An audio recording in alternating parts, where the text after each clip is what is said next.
ये एक ऐसा टेस्ट है जो भ्रूण को बच्चेदानी में ट्रांसफ़र करने से पहले आईवीएफ के दौरान किया जा सकता है। 35 ईयर्स से ज़्यादा अगर आपकी एज है तो आपको आईवीएफ के दौरान ये टेस्ट कराना चाहिए।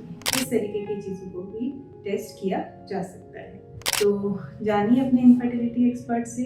Subscribe to our YouTube channel and press the bell icon so that you don't miss any important updates related to infertility. PGS या PGT, pre implantation genetic screening, pre implantation genetic diagnosis. ये एक ऐसा test है जो भ्रूण को बच्चेदानी में transfer करने से पहले आईवीएफ के दौरान किया जा सकता है। हाय, मैं हूँ डॉक्टर दीपिका करनानी, इंदिरा आईवीएफ जयपुर, आदर्श नगर से। आइए जानते हैं पीजीएस क्या होता है।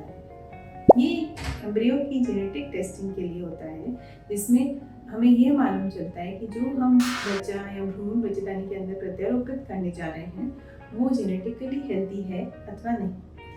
किन किन महिलाओं में या किन किन कपल्स में ये टेस्ट किया जाना चाहिए। सबसे पहला मेजर इंडिकेशन होता है जहाँ महिला की एज 35 के ऊपर, यानी कि जिस महिला में अंडों में गुणसूत्रों की खराबी आने की संभावना बढ़ जाती है।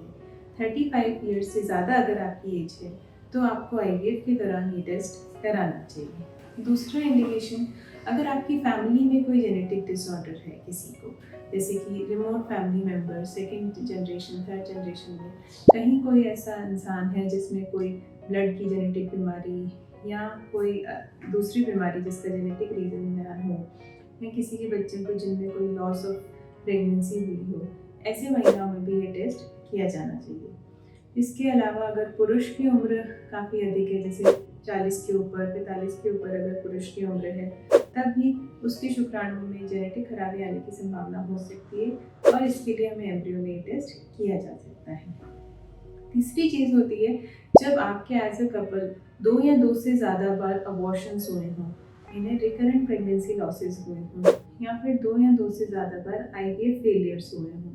इसके कारण भी हम यह टेस्ट एम्ब्रियो में कर सकते हैं। ये टेस्ट कब किया जाता है? सबसे इम्पॉर्टेंट है ब्लास्टोसिस्ट कल्चर, यानी कि जब हम भ्रूण बनाते हैं 5 से 6 दिन का, ब्लास्टोसिस्ट बोलते हैं। उसकी आउटर लेयर्स होती है जिसको हम ट्रोफोब्लास्ट कहते हैं। ट्रोफोब्लास्ट की कुछ सेल्स को लेके बायोप्सी के लिए भेजा जाता है। ट्रोफोब्लास्ट से नॉर्मली प्लेसेंटा बनता है और ट्रोफोब्लास्ट के अंदर जो सेल्स होती हैं एम्ब्रियो प्रॉपर बनाती हैं। तो बाहर की कुछ सेल्स होती हैं जिनको जेनेटिक टेस्टिंग के लिए भेजा जाता है और उनका डीएनए स्टडी किया जा सकता है।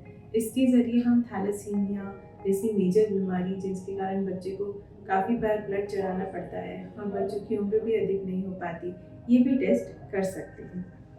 इसके अलावा अगर किसी कपल की फैमिली में कोई स्पेसिफिक जेनेटिक डिजीज़ है, जैसे क्राइडोचेट सिंड्रोम या सिस्टिक फाइब्रोसिस, जिसमें बच्चों की उम्र अधिक नहीं होती, तो हम पर्टिकुलर उस जेनेटिक बीमारी के लिए टेस्ट किया जा सकता है।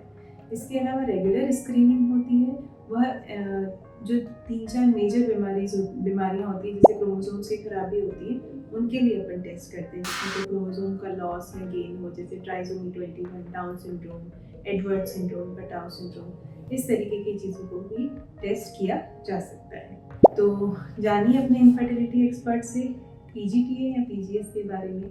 क्या आप इसके कैंडिडेट हैं? क्या आपके लिए किया जाना चाहिए?